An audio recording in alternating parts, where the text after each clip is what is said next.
ഡൽഹിയിൽ സ്ഫോടനം നടന്ന സ്ഥലത്ത് NIA സംഘമടക്കം പരിശോധന തുടരുന്നു. PVR സിനിമാ തിയേറ്ററിന് സമീപത്താണ് സ്ഫോടനം നടന്നത്. സ്ഫോടനം നടന്ന സ്ഥലത്ത് സംശയാസ്പദമായ രീതിയിൽ വെളുത്ത പൊടി കണ്ടെത്തിയിട്ടുണ്ട്.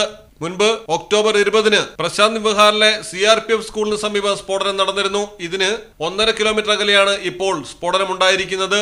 രോഹിണി അസിസ്റ്റന്റ് കമ്മീഷണറുടെ ഓഫീസിന്റെയും സ്കൂളിന്റെയും തൊട്ടടുത്താണിത്. മുൻപ് നടന്ന സ്ഫോടനത്തെക്കാൾ ശക്തമായ സ്ഫോടനമാണ് ഇപ്പോൾ ഉണ്ടായിരിക്കുന്നത്. കേന്ദ്ര ഏജൻസികളും പോലീസും ഫോറൻസിക് സംഘവും അടക്കം പരിശോധനകൾ തുടരുന്നു. ദില്ലി പോലീസിന്റെ സ്പെഷ്യൽ സെൽ ഉദ്യോഗസ്ഥരും പരിശോധനയിൽ പങ്കുചേരുന്നു.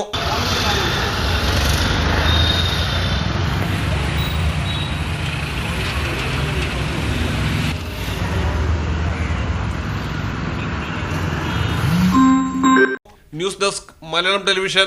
ഏറ്റവും ട്രെൻഡിംഗ് ആയിട്ടുള്ള artificial intelligence and data science, cyber security and cloud computing പോലെയുള്ള ടെക്നിക്കൽ കോഴ്സുകൾ അടക്കം നൽകുന്ന ഏറ്റവും നല്ല ക്യാമ്പസ് സൗകര്യങ്ങളുള്ള എംപയർ കോളേജ് തന്നെ ബെസ്റ്റ് ഓപ്ഷൻ.